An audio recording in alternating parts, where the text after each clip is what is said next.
Hello everybody, what's up and welcome back. If you're new here, I am Liz, and today we're going to be talking about the ghost behind the H of the Hollywoodland sign. Now, if it piqued your interest, I highly suggest you to like, subscribe, and turn your post notifications on to all. That way you know whenever I upload. So, Peg Entwistle, which was her stage name, actually born Millicent Lillian Entwistle, was a British stage and screen actress. Her career began in 1925 at the age of 17, but her stage career is not what she is known for, unfortunately. She is notoriously known for her death. She climbed atop the H of the Hollywoodland sign and jumped off on September 16th of 1932. She was only 24 years old. After her father and her siblings moved to America, her father, Robert Entwistle, died in a hit-and-run accident that happened on Park Avenue and 72nd Street in New York City. Now, after this, Peg and her two younger brothers then went to live with their uncle, who actually was the manager for Walter Hamden, who was very well known in show business. By 1925, Peg was living in Boston and was a student at the Henry Jewett's Repertory at the Henry Jewett's Repertory, which is now called the Huntington Theater. Walter Hamden is the one that actually gave Peg her first part in a Broadway production, which was in Hamlet.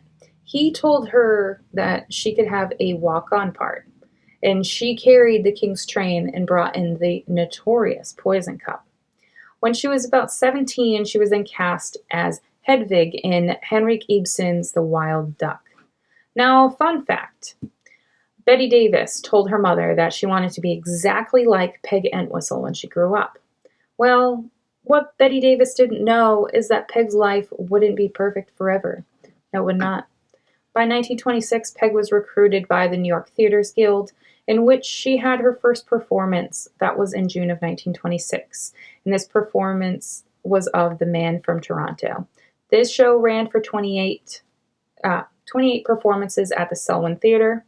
She would then go on to work with the Guild until 1932.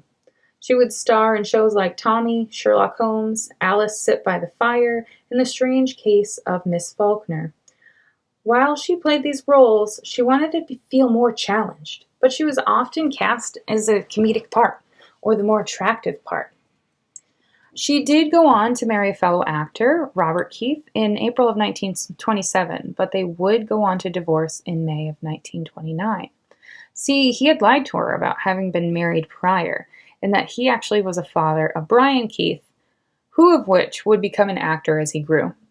Peg used these claims in her divorce, as well as charges of cruelty by the hands of her husband, Robert.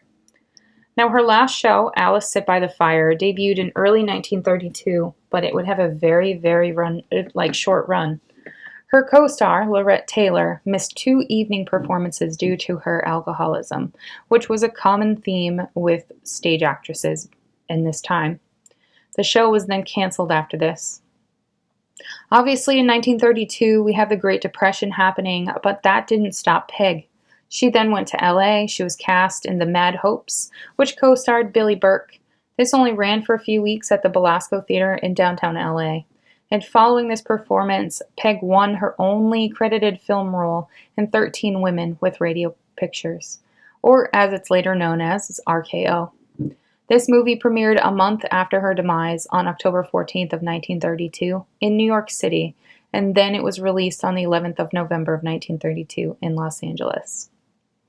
Now, on September 18th, 1932, 2 days after she jumped off the H, a woman was hiking in the area below the Hollywoodland sign, and this is when she would find a single shoe, a jacket, and a purse.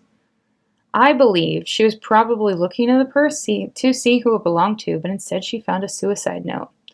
Now, stunned by this, she then looks down the mountainside and she saw a body below. This then prompted her to inform the police and laid the items she found on the steps of the Hollywoodland sign of the Hollywood police station. The police would find the body in the ravine that was below the sign, and Peg remained unidentified until her uncle identified her remains. He knew she was gone for about 2 days' time and that the note ended with P.E., Peg Entwistle. When he was asked about her whereabouts, he said that she was going for a walk to the drugstore on September 16th and that she was going to see some friends afterwards. Police believe that she instead made her way to the foot of the sign on Mount Lee and then climbed up the workman's ladder to the top of the letter H and then jumped. Her cause of death is listed as multiple fractures of the pelvis, and her death was widely sensationalized by the public. In light of her death, there has been short films, songs, and even a paranormal investigation of the Hollywood sign that has been featured in many different pop culture forms of media. That, my friends, is the death of Peg Entwistle and the ghost of the H of the Hollywoodland sign. I hope you enjoyed, and I will see you guys in another one. Bye!